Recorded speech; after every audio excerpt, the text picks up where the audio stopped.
Boa noite a todos vocês que estão conosco aqui no templo. Boa noite a todos vocês que estão distantes geograficamente, mas junto espiritualmente. Nós estamos todos imbuídos de um mesmo propósito. Nós, os que estamos aqui, e vocês aí do outro lado, estamos imbuídos no mesmo propósito: louvar, adorar, exaltar esse Deus. Para isso nós viemos aqui e para isso vocês estão logados. Nós concluímos semana passada uma série de mensagens do capítulo 3 de Êxodo, e eu senti o desejo de tirar mais uma preciosidade deste capítulo 3. Alguns estudiosos dizem que o capítulo 3 do livro do Êxodo é um dos mais teológicos de todo o Antigo Testamento. E ainda dá para tirar muitas mensagens maravilhosas desse texto.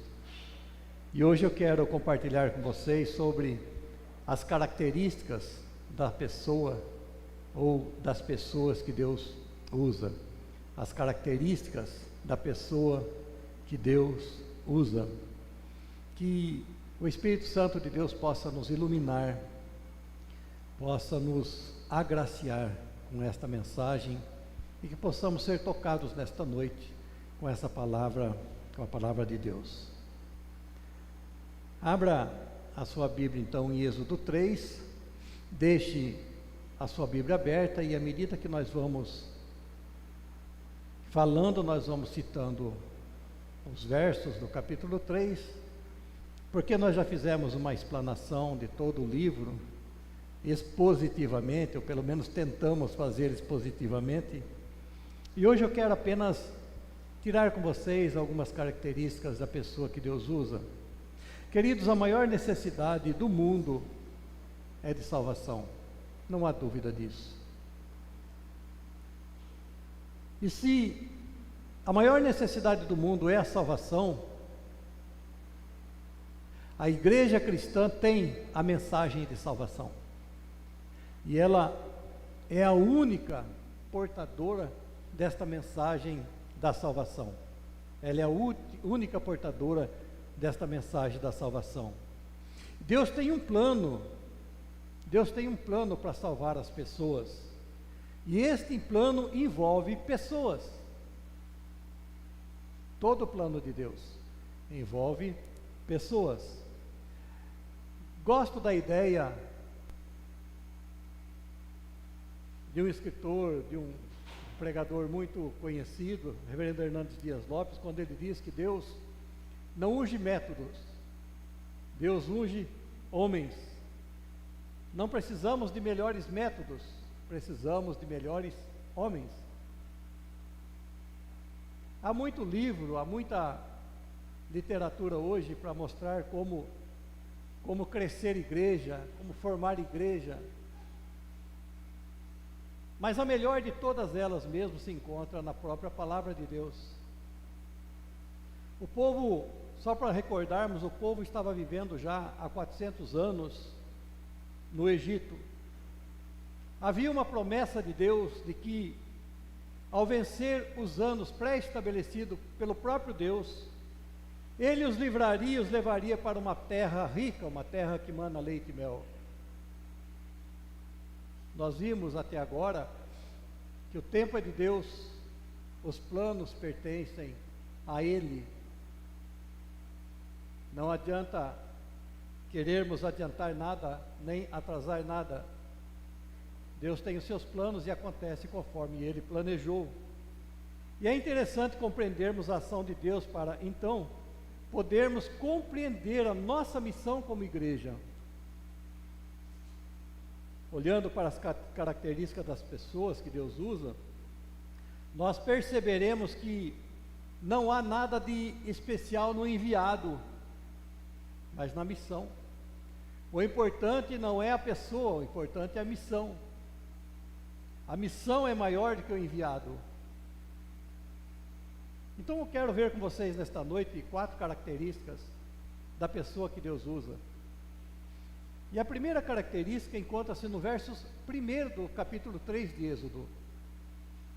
O texto inicia dizendo: Moisés apacentava o rebanho de Jetro, o seu sogro, sacerdote de Midian. E levando o rebanho para o lado oeste do deserto, chegou a Horebe, o monte de Deus. A primeira característica da pessoa que Deus usa é que ela é uma pessoa ocupada. Deus não chama desocupados. Um dia como outro qualquer, Moisés apacentava o rebanho, como vinha fazendo há muitos anos. Já devia estar pensando que sua vida se resumia no pastoreio de ovelhas. 40 anos já se passaram desde quando ele saiu do Egito, e com certeza já não tinha mais nenhum pensamento a respeito de voltar para ver seu povo. O que fica bem claro para nós, destacado nesta ideia para nós, é que Deus escolhe quem Ele quer, e Ele envia quem Ele deseja. Nós podemos afirmar que Deus nunca chamou alguém que estivesse desocupado. Aliás, esta também é uma visão empresarial. Certa vez ouvi um diretor de uma grande empresa falar assim: se você quiser um trabalho bem feito e ágil na sua empresa, procure o funcionário mais ocupado. Procure o funcionário mais ocupado. Quando Deus chamou Gideão, ele malhava trigo num tanque de espremer uvas, e as escondidas, porque ele estava com medo de que os povos vizinhos viessem e levassem embora a sua colheita. Samuel, ainda menino, ministrava no templo, auxiliando Eli, quando o Senhor se apresenta a ele: Samuel, Samuel. Davi pastoreava o rebanho do seu pai. Eliseu, quando Elias o encontrou, ele estava arando com 12 juntas de boi, e ele trabalhava com uma dessas juntas de boi. Quando nós pulando para o Novo Testamento, os apóstolos, Pedro e André estavam pescando, João e seu irmão Tiago consertavam redes com seu pai, Mateus estava coletando impostos, Paulo, ainda chamado Saulo, ele estava numa missão. Embora perseguidor, ele estava numa missão que achava correta. Então, quando nós olhamos para tudo isso, nós percebemos que uma das maneiras de Deus escolher alguém, Ele escolhe aquele que tem ocupação. E nós precisamos questionar não o chamado de Deus, mas a nossa resposta ao chamado de Deus. Nós podemos dizer: não sou ninguém. Muitos dizem isso. Não tenho condições. Não sei pregar. Não sou bom orador. Não tenho tempo. Não sou digno. Ou então dizer: envia outro que tem mais tempo que eu. Nós podemos encontrar muitos pretextos, mas Deus não muda seus planos. Quando Ele chama alguém, qualquer que seja a resposta humana, Deus vai dizer: eu estarei contigo, seja forte e corajoso.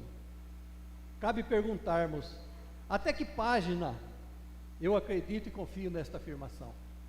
Eu estarei contigo, seja forte e corajoso. Até que página nós confiaremos nisso?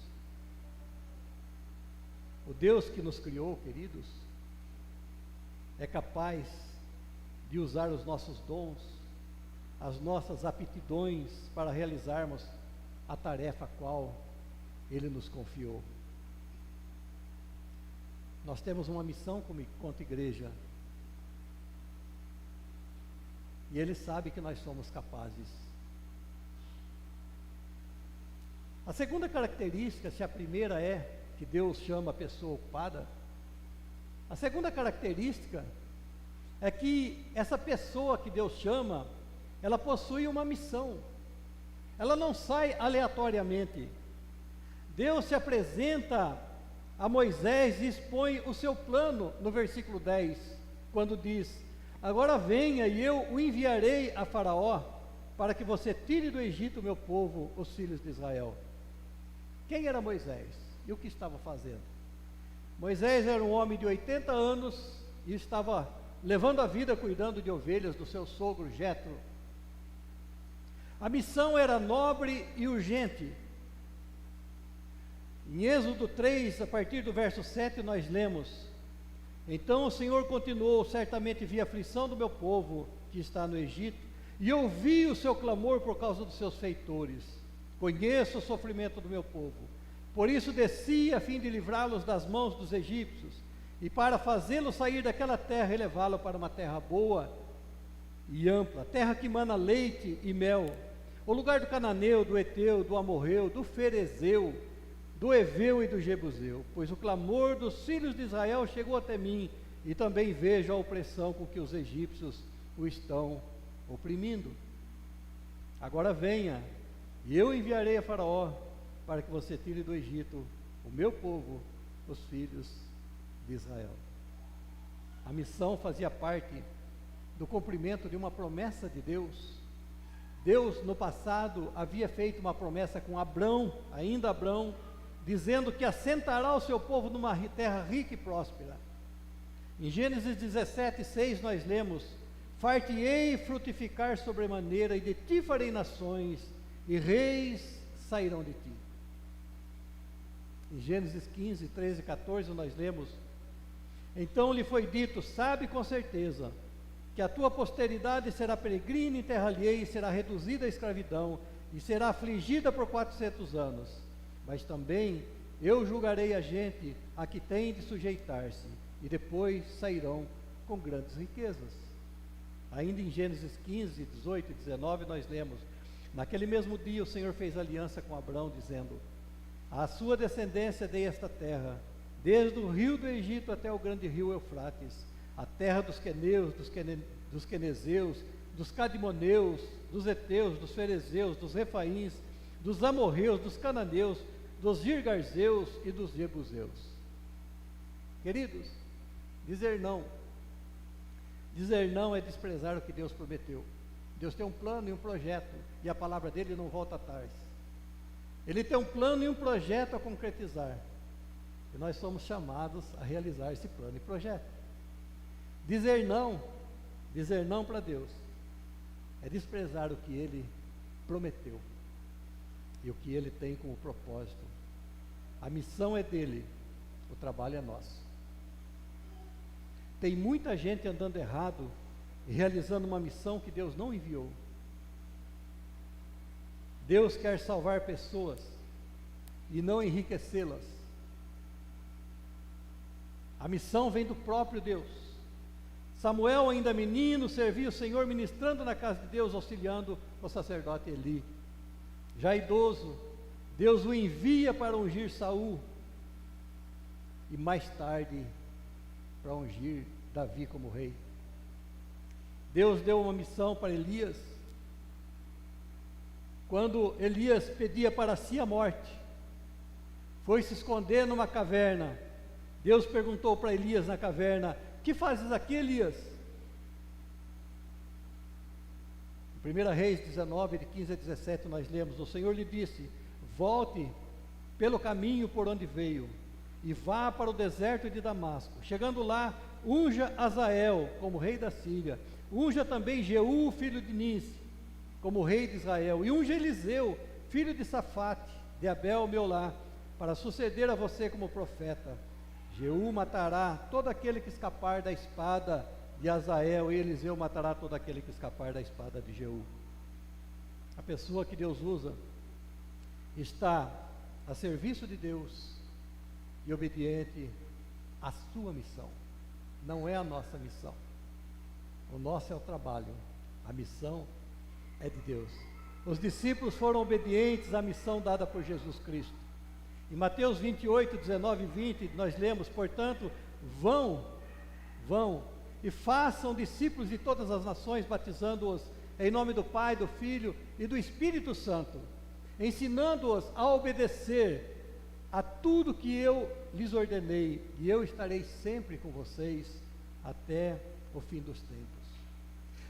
Sempre no envio, nós vemos Deus falando: vão, saia. É uma ordem, não está aberta a discussão, não tem diálogo. Deus não disse: olha, se você tiver tempo, se você consegue, vê se você pode fazer isso.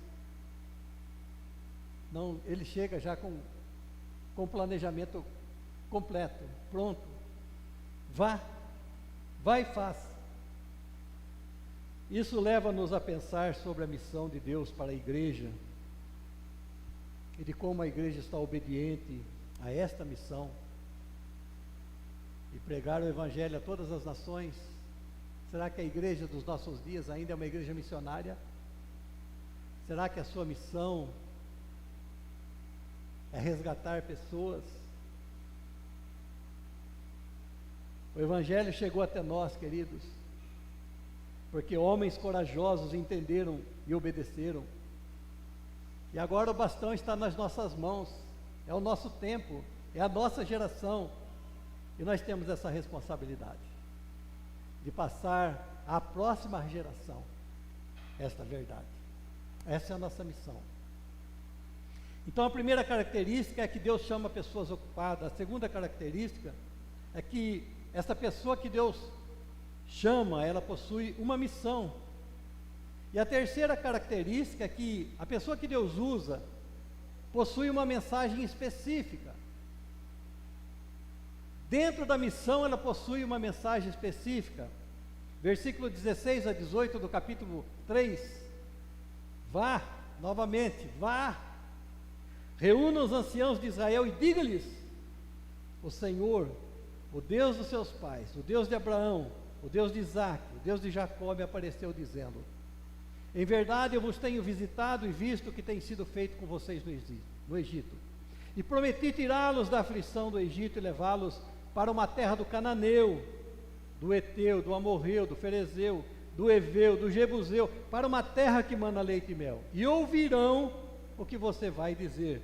E você irá com os anciãos de Israel ao rei do Egito e lhe dirá: o Senhor, o Deus dos Hebreus, veio ao nosso encontro. Agora deixe-nos ir caminho de 3 dias no deserto, a fim de oferecer sacrifícios ao Senhor, o nosso Deus.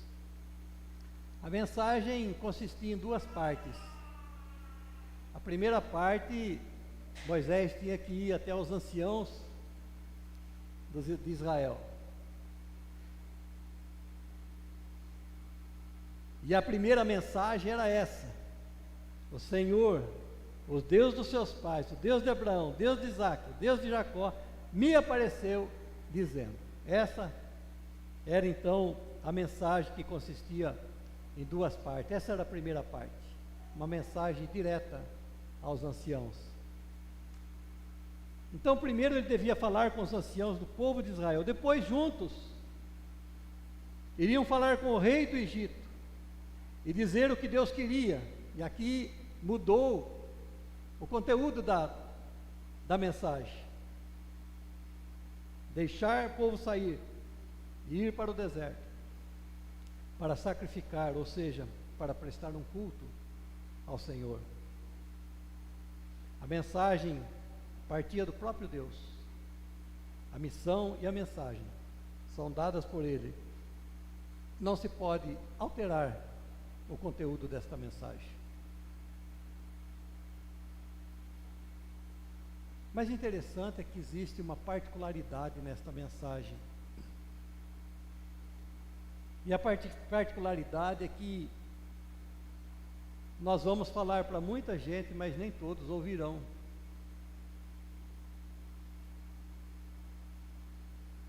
Deus havia dito para Moisés: Faraó vai endurecer o coração.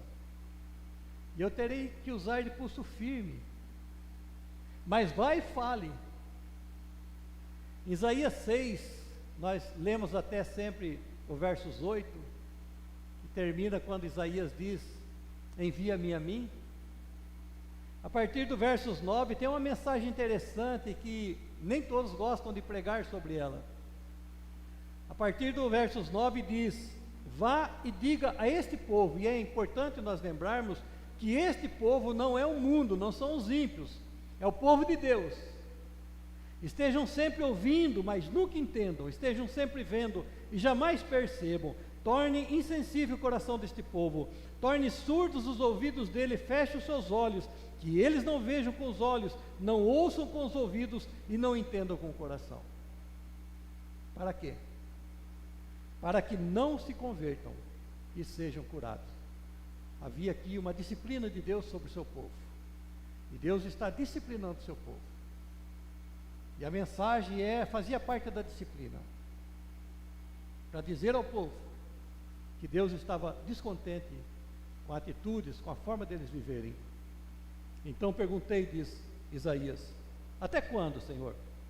Ele respondeu: até que as cidades estejam em ruínas e sem habitantes, até que as casas fiquem abandonadas e os campos estejam totalmente devastados, até que o Senhor tenha enviado todos para longe e a terra esteja totalmente desolada.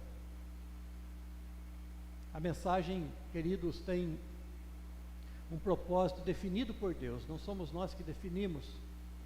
Ele tem um plano para que seja cumprido, e o mensageiro deve cumpri-lo à risca. Não se altera o conteúdo da mensagem, porque Deus não altera seus planos e propósitos. Cabe a nós sermos obedientes à maneira de Deus, não à nossa maneira. Não é dado ao enviado a liberdade de dizer o que quer fazer e o que entende para fazer. Ananias, em Atos 9, era um discípulo de Cristo. O Senhor lhe apareceu numa visão e disse: vá à rua direita, à casa de Judas, e procure um homem por nome de Tarso. Impõe as mãos sobre ele, para que recupere a visão. Ananias questionou: Senhor, este homem é um perseguidor. Então Ananias foi dado a ele uma missão: ir até Tarso. Saulo.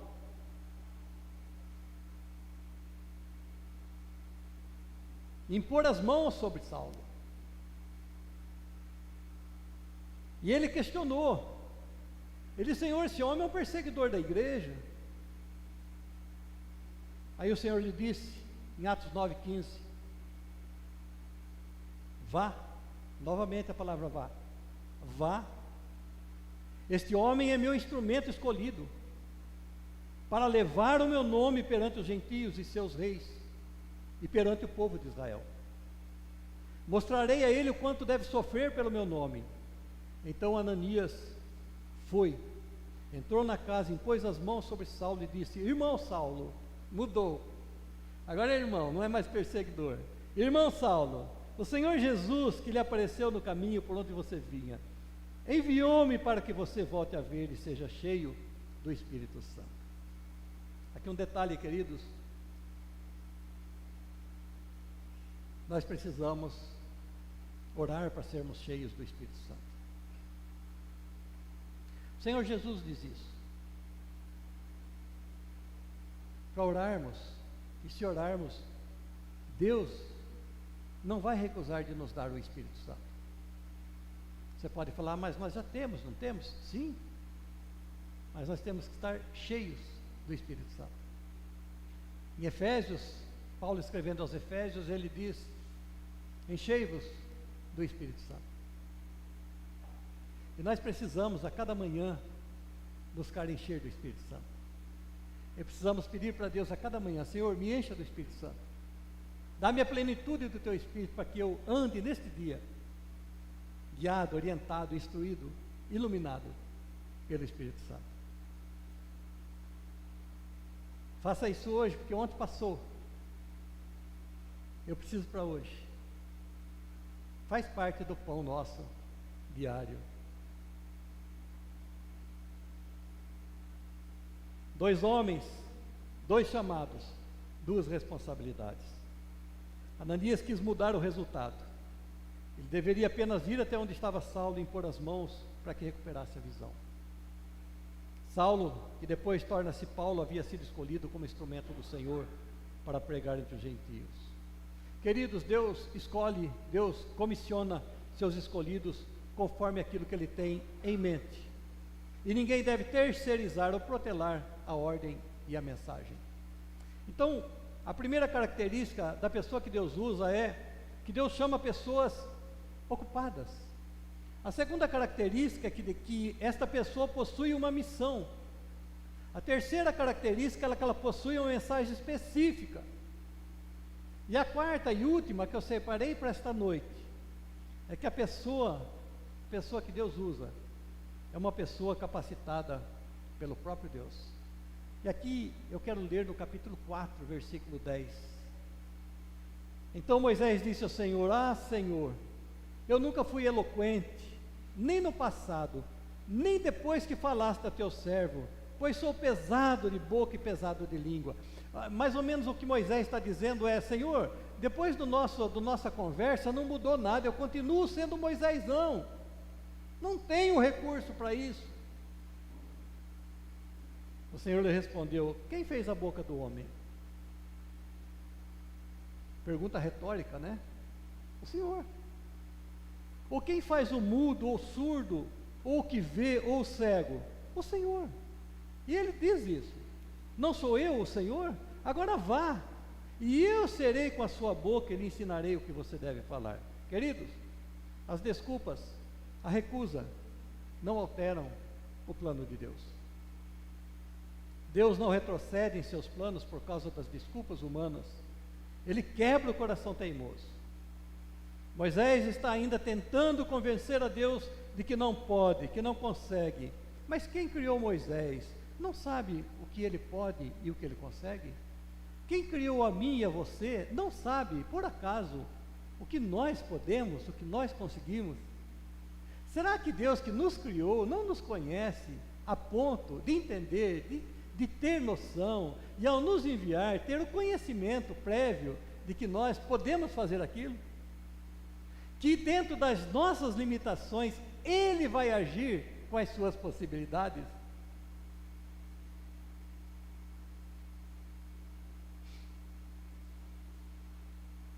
Quando eu fui desafiado pelo Senhor para ir para o seminário, eu tinha muitas dificuldades. Muitas ainda continuo tendo. E eu até cheguei a dizer: meu tempo já passou, já tenho filhos, crescidinhos, não tenho condições para ir. Quando um pastor me disse: Deus não está pedindo a sua capacidade, Ele está pedindo a sua disponibilidade. Se você estiver disponível, Ele te capacita.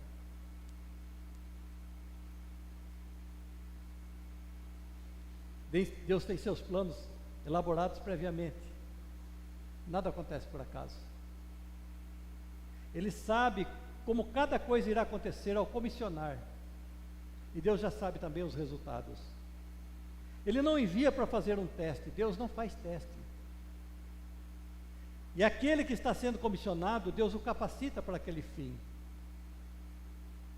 Mais tarde Deus vai dizer para Josué: depois da morte de Moisés, servo do Senhor, disse o Senhor a Josué, filho de Num, auxiliar de Moisés: meu servo Moisés está morto. Agora, pois, você e todo este povo preparem-se para atravessar o rio Jordão e entrar na terra que eu estou para dar aos israelitas. Como prometi a Moisés, todo lugar onde puserem os pés eu darei a vocês. Somente seja forte e muito corajoso. O primeiro capítulo de Josué trata de encorajamento. Deus aqui está encorajando Josué. Depois, Josué vai encorajar o povo. E depois o povo vai encorajar Josué, ainda no capítulo 1. Para os discípulos, Jesus disse: Eu estou mandando vocês como ovelhas para o meio de lobos, sejam espertos como as cobras, e sem maldade como as pombas. Tenham cuidado, pois vocês serão presos e levados ao tribunal, e serão chicoteados nas sinagogas. Por serem meus seguidores, vocês serão levados aos governadores e reis para serem julgados, e falarão a eles e aos não-judeus sobre o Evangelho. Quando levarem vocês para serem julgados, não fiquem preocupados com o que deverão dizer, ou como irão falar. Quando chegar o momento, Deus dará a vocês o que devem falar. Não há desculpas. Nós podemos falar: eu rejeito, eu não quero, para mim não serve. Mas dar desculpas de que nós não podemos, para Deus não. Queridos, eu quero concluir. Diante disso tudo, cabe uma reflexão sobre a nossa vida cristã. Quem sou eu? Quem sou eu? Quem é Deus? Será que Deus tem me chamado? Será que eu estou sendo obediente ao chamado?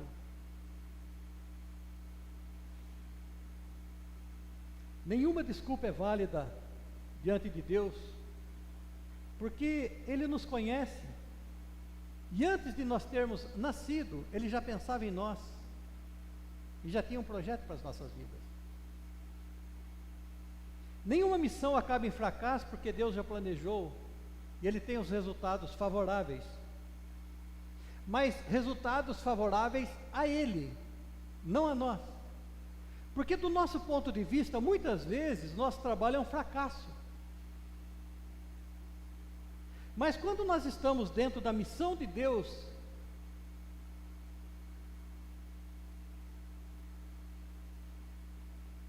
até aquilo que nós achamos que é um fracasso, está dando certo para Deus, porque faz parte do seu plano. Ninguém pode alterar a missão, é plano de Deus. O nome dele está no projeto, está no projeto. Até quando nós falamos para as pessoas e as pessoas não se arrependem, faz parte do projeto de Deus, não do nosso. O nosso é ir até as pessoas.